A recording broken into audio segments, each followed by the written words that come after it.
What is going on, Colts Nation? Here's Jamal, and I'm Eric, your co-host of the Colts Cast. Yo. If the season ended today, the Indianapolis Colts would have the number 6 seed in the playoffs. I mean, what? Like, how? How? It's a great question. That's awesome, though. That's just wild. But look, the 4-3 Colts, they take on the 5-2 Texans on the road. Anthony Richardson versus CJ Stroud. A matchup for the ages. A win here goes a long way, as we would be tied for the lead in the AFC South. That kind of changes everything. Huge ramifications for this matchup. Jamal, where are we starting today? Hey, y'all know the drill. Go ahead and hit that like and subscribe button for us. Drop a comment below saying for the shoe if you're here for the Colts. Let us know because we know Texans fans roll deep. They're gonna come in here. They're gonna be talking in the comments. Hey, we love it all. We want everybody to come and interact. Colts fans, hey, let them dudes know y'all here too. Drop that for the shoe. Y'all know I don't fuck with Texas fans, so y'all know I'm out here. I'm ready. I stand on business. Let's talk about it today. Stand on business. Go ahead, talk to them. Let us know what's going on. Oh man, Colts versus Texans. Jamal, you'll love what I have to say here. Okay. Dog, we need JT back, man. Hey, let's go. We need Jonathan Taylor back. I mean, and DeForest Buckner. And judging from the injury report for Thursday, I've never seen this before. I see a majority, at least our starters. It is they are practicing fully. Josh Downs, Ryan Kelly, Michael Pittman, Braden Smith, DeForest Buckner, Jonathan Taylor, Ashton Dulin, EJ Speed. Everybody is practicing. This is awesome. Not everyone, but everyone that's popped up on the injury report, they're back out there. They're hustling. They want this. But I would say those two players, they have to play if we want a remote chance of taking this matchup. You know, I know we had a really close game week 1. This kind of changes when you're on the road, man, because the NFL home field advantage, it's a real thing. Taylor, JT, he didn't have a great game earlier this year against Texans, but we know Jamal. Do what? That was his worst game ever. That was his worst game ever against. It only goes up. Look at, yep, it was an outlier. His splits are crazy against them. We all know that. You know, regardless if you even believe in that split stuff or if you think he historically owns Houston or not, the offense is better with him in the lineup. And DeForest Buckner still won the best defensive interior lineman in the NFL. I need him back. Run defense gets better. Pass rush gets better overall. It's just a significant boost to this defense that allowed Joe Mixon to go for 150 yards on the ground against us. Can't have that happen again. We're bottom 5 actually in rushing yards allowed on the season. So really, I mean, like you just said, Jamal, we're at the bottom. Only way up only way to go is up. They won't have Nico Collins back, so that's a plus. But I'm a little worried. CJ Stroud is coming off one of his worst career games. Yeah, I'm hoping he does it again. Has even a worse career game.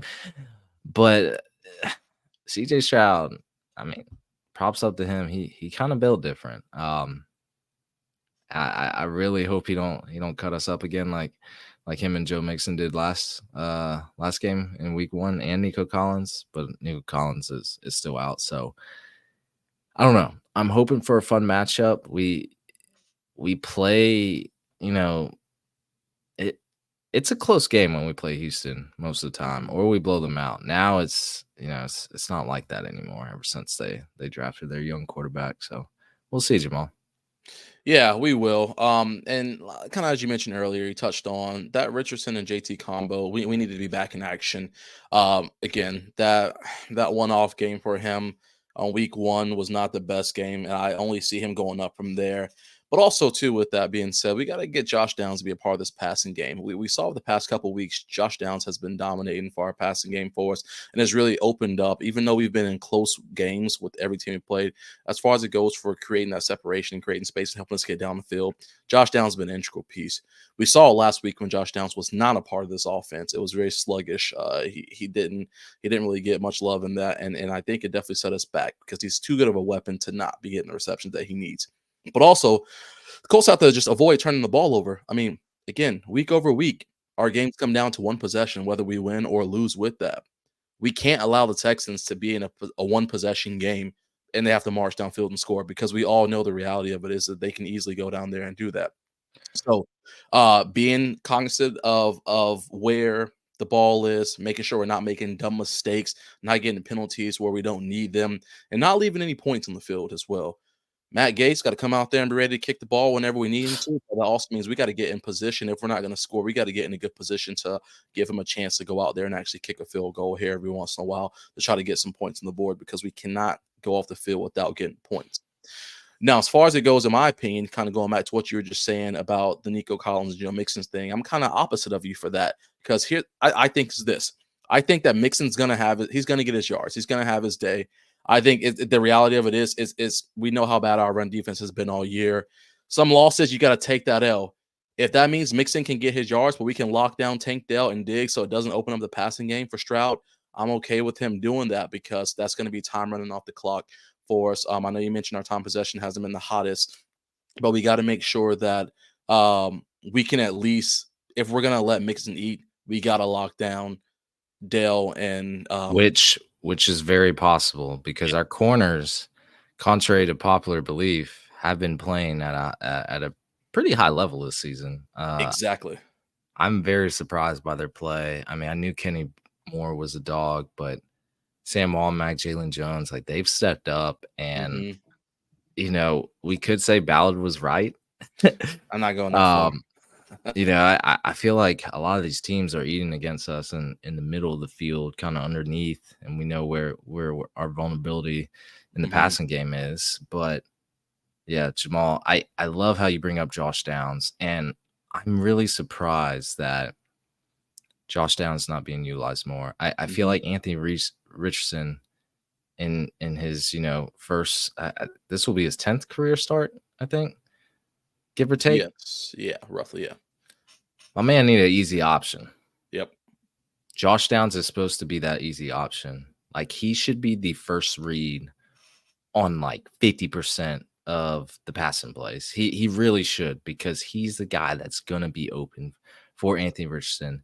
They just need to connect, and we can get some easy options for Richardson, because he's completing 48.5% of his passes so far this season. I mean, we cannot sugarcoat that. That is not great. And I'm not saying you got to hit 65 to 70% completion rate, because for reference, Josh Allen, he's at 63%. They're a winning football team. Jordan Love, 61.5%. But these are the guys you talk about that are in the upper echelon of quarterback play. Sub 50%, I don't think is going to cut it.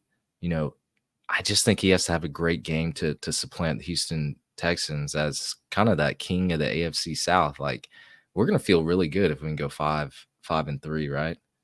Oh yeah, 5-3. Yeah, 5-3. Yeah. Yeah, I think we'd feel really good. Like, if Anthony Richardson has a breakout game. We saw, and we talked about it on the previous episode against the Dolphins, his ability to just avoid sacks. He can turn a negative play into a positive play if he can complete that pass or take off when nothing's there for him. I don't know. He just puts stress on a defense.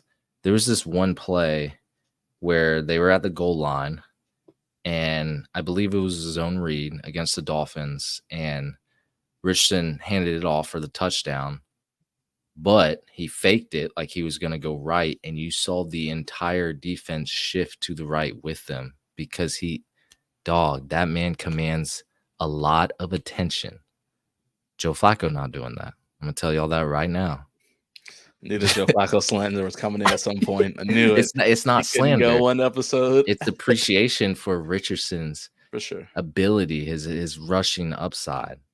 Like, they have to keep that honest, and that opened up running lanes, and that opened that hole up for our running backs to get a touchdown. Look, I'm just saying, like, look, y'all, all right, y'all sleep. If Richardson can put it all together,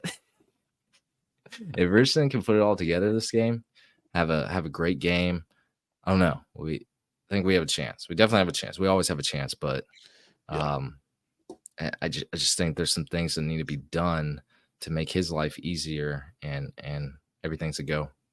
Well, and that's the biggest thing that's going to make his life easier is if JT suits up. That's just the reality of this entire situation because again, that's just a whole entire new element to it. And I don't care that JT had his worst game ever against the Texans versus Week 1. I can guarantee you they're going to game plan for JT being in there with the intention of him having another baller game. So that's just no matter how you slice it, that's how it's going to go. Which means that that's a little less stress on Richardson. But again, your Richardson has to make sure he utilizes all those players on the field. And I really like that you mentioned having Josh Downs that first read because Josh Downs' separation off the line and being one of the quickest probably the quickest on the team off the ball definitely gives you an immediate first read. Unless we're running a screen pass to Pittman, that Josh Downs should always be that first read because he's going to get right behind the backers and then he's going to be right there for a quick across the middle, not afraid to get the ball and or get hit.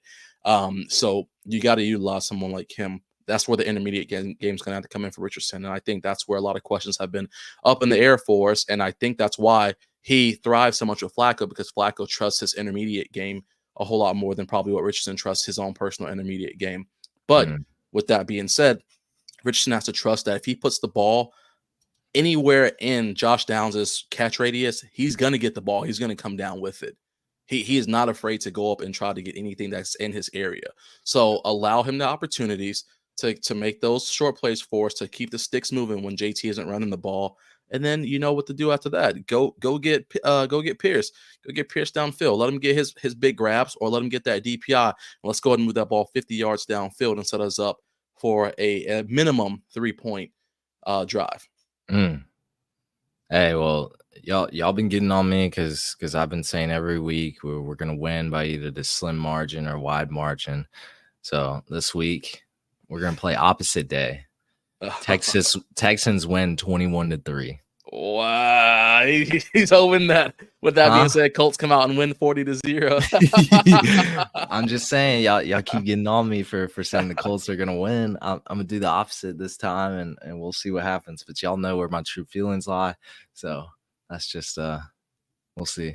Some superstitious actions right there. I ain't mad at that. It's going to be a fun game, though, no matter what the case is. Again, it's going to be a competitive game. Either of these teams could have 0 wins, and the other team could be undefeated, and it's going to be a competitive game no matter what the case is. So it's always a fun time, no matter how we slice it. Texans fans are riding the high right now because Texans have now stepped up and showed that they want to be a contender team. Colts have been doing that for years on end. So it's kind of fun to see that this rivalry is still growing, still getting bigger, and everybody's having a little fun with it. But with that being said, Colts got the dub. Let's get it. Let's force these fumbles. Force the fumble. One last stat for you. We are second in the NFL as a team in forced fumbles, right behind the San Francisco 49ers. So Latu, get in there. Like Zaire Franklin, get in there. You guys are leading this team with 2 apiece. Get in there, peanut punch, do whatever you have to do. Force those fumbles, force turnovers, force easy points for this offense. Absolutely. That's all I got, man. That's all I got, man. Let's go ahead and get ready for this game on Sunday. I'm excited for it. Let's get it. Fuck the Texans. That's going to be it for us, everyone. Thank you for listening to the Colts cast. We are live on, no Texans fans are listening this far. I know. They're not listening this far. They can drop the comments and go. We are live on Apple Podcasts, Spotify, YouTube, or any platform you use to listen to podcasts. We'll be back next time to give you some more Indianapolis Colts content. Yep. Take it easy.